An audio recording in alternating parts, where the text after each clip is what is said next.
ये एक अहम खबर आपको बताने वाला हूं, एक ऐसी हकीकत जो अब तक आपसे छिपाई जा रही थी, लेकिन आज हम उसका कुचा चुठा आपके सामने रखेंगे। नाजरीन, एक तशवीशनाक खबर से आपको आगाह करते हैं। एक ऐसा मामला जो बंद कमरों से निकलकर अब अवाम की अदालत में आ चुका है और जिसके हकायक बेहद खौफनाक हैं। क्या हम वाकई एक आजाद कौम हैं या हमारी तकदीर के फैसले कहीं और होते हैं? आज की इस वीडियो में हम इस सच से पर्दा उठाएंगे जो मीडिया पर दिखाने की इजाजत नहीं दी जा रही। नाजरीन, ये हिफ्ता हमारे मुल्क के लिए नहायत जरूरी और नाजिक था। एक ऐसी रिपोर्ट जो काफी अरसे से दबी हुई थी, आज हम आपके सामने पेश कर रहे हैं। पाकिस्तान में इस वक्त हालात ऐसे बना दिए गए हैं कि कोई भी इदारा अवाम की असल राय दिखाने की हिम्मत नहीं कर पा रहा। निजाम को इस कदर सख्त कर दिया गया है कि सच बोलने पर गैर एलानिया पाबंदी है। लेकिन याद रखिए, जहां आप अवाम की राय लेना छोड़ देते हैं वहां जमहूरियत दम तोड़ देती है। जब फैसले बंद कमरों में चंद लोग मिलकर करते हैं तो उसका नतीजा हमेशा तबाही निकलता है। हमने माजी में देखा है कि कैसे बंद कमरों के फैसलों ने मुल्क को दोलख्त किया, कैसे दहशतगर्दी की लहर आई और कैसे बार बार अवाम की मुंतखब हुकूमतों को गिराया गया। जब अवाम को फैसला साजी से बाहर कर दिया जाए तो मईशत तबाह हो जाती है और कौम का इत्तिहाद बिखर जाता है। आज एक मरतबा फिर वही हो रहा है। एक नाम नहाद बोर्ड ऑफ पेस का शोशा छोड़ा गया है जिसकी हकीकत इसके नाम से बिल्कुल मुख्तलिफ है। आप अंदाजा लगाएं कि पूरी दुनिया में किसी भी मुल्क का कोई बड़ा अहदेदार वहां इस तरह मौजूद नहीं था जैसे हमारे मुल्क की नुमाइंदगी की गई। जब बड़े ममालिक के सरबराहान दस्तावेजात पर दस्तखत कर रहे थे तो हमारे लोग वहां क्या कर रहे थे? क्या ये वाकई अमन की कोशिश थी या किसी बड़े आलमी मंसूबे का हिस्सा बनने की मजबूरी? शोर मचाया गया, मीडिया को बुलाकर ब्रीफिंग दी गई और कहा गया कि उसे नॉर्मलाइज करें, उसकी तारीफ करें।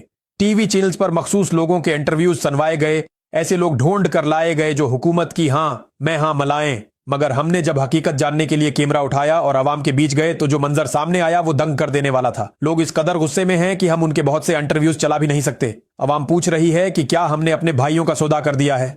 क्या हम उनके साथ खड़े हैं जो मासूमों पर बमबारी कर रहे हैं? जब हमने आम शहरी से पूछा तो हर एक की जबान पर एक ही दुख था। एक शहरी ने कहा, यह घटिया तरीन फैसला है, ये हमारे भाइयों की पीठ में छिरा घूंपने के बराबर है। दूसरे ने गुस्से में कहा, हम उसे तस्लीम नहीं करते, ये इसराइल की एक गहरी साजिश है जो अमेरिका के जरिए पूरे खते पर कब्जा करना चाहता है।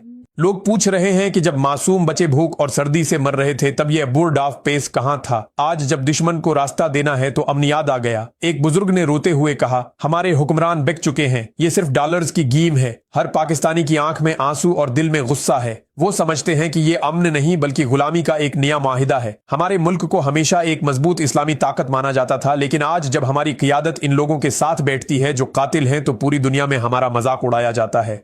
नाजरीन, याद करें वो वक्त जब मुल्क में निजाम तब्दील किया गया था। क्यों किया गया था? आज अवाम को समझ आ रही है कि जो शख्स दुश्मन के आगे नहीं झुक रहा था उसे रास्ते से क्यों हटाया गया। आज पूरा पाकिस्तान देख रहा है कि असल में वफादार कौन है और सूदेबाजी कौन कर रहा है।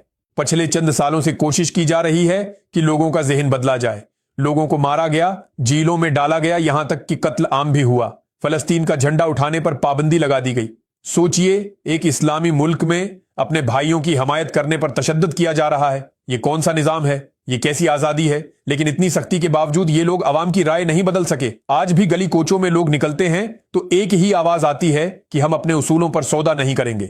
ये बोर्ड ऑफ पेस दरअसल अमन के लिए नहीं बल्कि मफादात की तकसीम के लिए बनाया गया है। बरतानवी अखबारात बार बार कह रहे हैं कि इस बोर्ड में सिर्फ वही ममालिक शामिल हैं जिनसे इसराइल को कोई खतरा नहीं है। अगर यह फैसला वाकई अमन के लिए था तो उसे पार्लियामेंट में क्यों नहीं लाया गया? क्यों आवाम से वोटिंग नहीं करवाई गई? पाकिस्तान की गैरतमंद आवाम आज भी वहीं खड़ी है जहां वो पहले दिन खड़ी थी। हमने हमेशा मजलूमों का साथ दिया है और देते रहेंगे। ये हुक्मरान आते जाते रहेंगे, लेकिन जो माहिदा आज किया गया है उसका हिसाब तारीख जरूर लेगी। क्या हम अपनी आने वाली नस्लों को यह बताएंगे कि जब हक और बातिल की जंग थी तो हम बातिल के साथ बैठे थे? नाजरीन, आपने अवाम की राय सुन ली। ये आवाज इन लोगों की है जो अपने मुल्क और अपने दीन से मोहब्बत करते हैं। अब फैसला आपके हाथ में है। क्या आप इस फैसले को सही समझते हैं? क्या हमें खामोश रहना चाहिए या अपनी आवाज उठानी चाहिए? कमेंट सेक्शन में अपनी राय जरूर दें और इस वीडियो को इतना शेयर करें कि यह आवाज उन बंद कमरों तक पहुंचे जहां हमारी तकदीर के फैसले किए जा रहे हैं। अगली वीडियो तक के लिए अपना ख्याल रखिएगा।